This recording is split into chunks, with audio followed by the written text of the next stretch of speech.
With the holiday season just ahead, families will be getting together, and some may be setting aside some time for some very important discussions.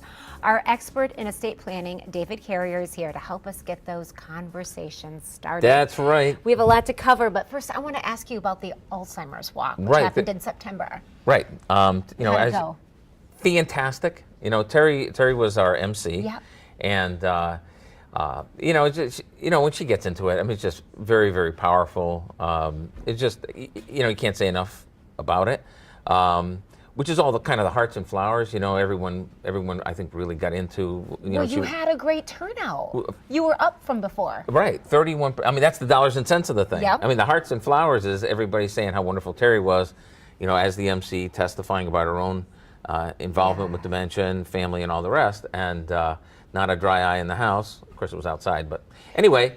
But the money was up 31%. That's awesome, David. We were just talking to the folks from the walk yesterday. We're saying, yeah, they've come up with the final numbers and up 31%. Now it's been up every year, but nothing like this. That's incredible. So. We're really excited about that. About a third up.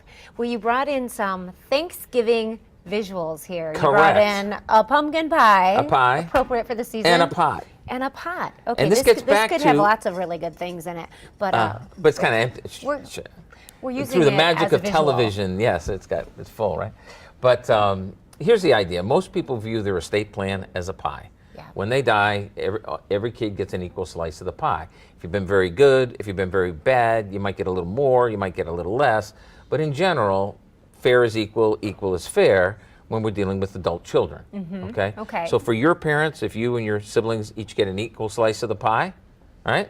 Well, that's wonderful. It's dessert anyway. You didn't really need it. Right. You don't want to have favoritism for the kids. Right. Right. But it's very different when you're dealing with minor children. When we're dealing with little kids, equal is not fair. Fair is not equal. Okay. Mm-hmm. And that's why we say it's like a pot. Okay. If one of your kids needs orthodontia, right?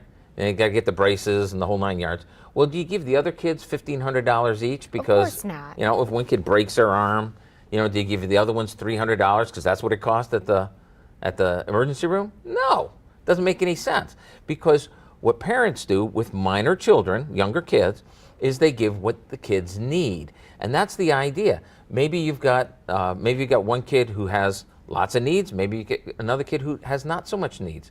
And when you do your planning, so everyone gets an equal share, that winds up being very unfair. Mm-hmm. So if you have a kid who's 10 years old and another one who's 14, well, add 10 years to it. Now we got one starting college and one who's on their career path already. Bridging those, you've got an adult child, you've got a younger child.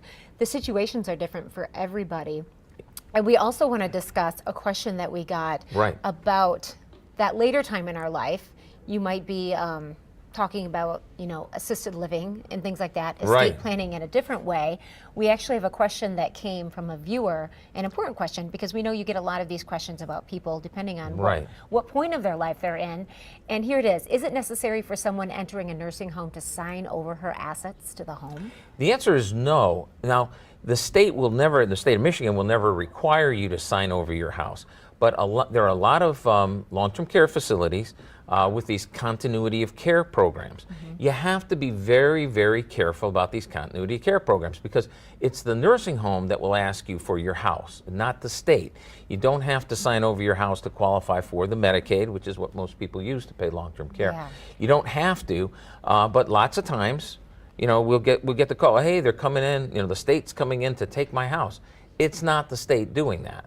Now, the state will take it if you go through probate later on, but they're not going to take it up front. Okay. Long-term care facility will at least offer you that option.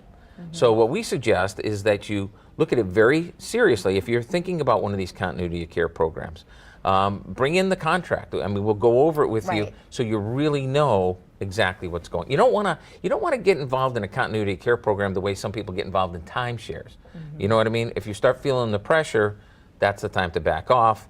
Let's take a look at the contract. Let's see just exactly how it goes. Okay, so we're coming up on the holidays, and you may or may not know this. We have mentioned this before, but this is a very busy time for you, David, because families are getting together and they're actually having important conversations besides, you know, what are we going to have for dessert? But important conversations maybe about mom and dad's future. Is there something more important than that? Or the family estate. Yeah, so very important things. You offer a number of workshops, and they get filled up very fast at this time because people have, you know, time off work. Family members are together who may other times of year not be. Tell us about the Life Plan Workshop. The Life Plan Workshops, Life Plan Workshops are the way we get the conversation started. You know, some conversations start around the Thanksgiving table. Well, the very next day, Black Friday, we do 2 workshops. We've been doing these for several years now. They always sell out. We always, you know, fill the room because it's an opportunity for maybe those kids who are coming in from out of town to sit down. Let's go over some of this stuff. Let's figure out how it works. Let's get the conversation started. We still have room in the Black Friday workshop. We do 2 of them.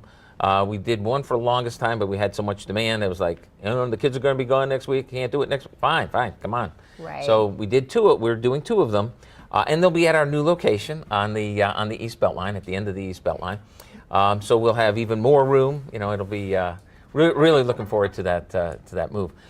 Then again on December 6th. So. Okay, so we're going to put this information online so it's easy to find. These are decisions you do not want to put off. David, thanks for coming into our studio. Thank you, Rachel. And thanks for the pie. We appreciate it. I thought I was taking that with me. No, oh, I don't think fine. so. I'm leaving it. We're going to be right back with some music here on 8West. That's West.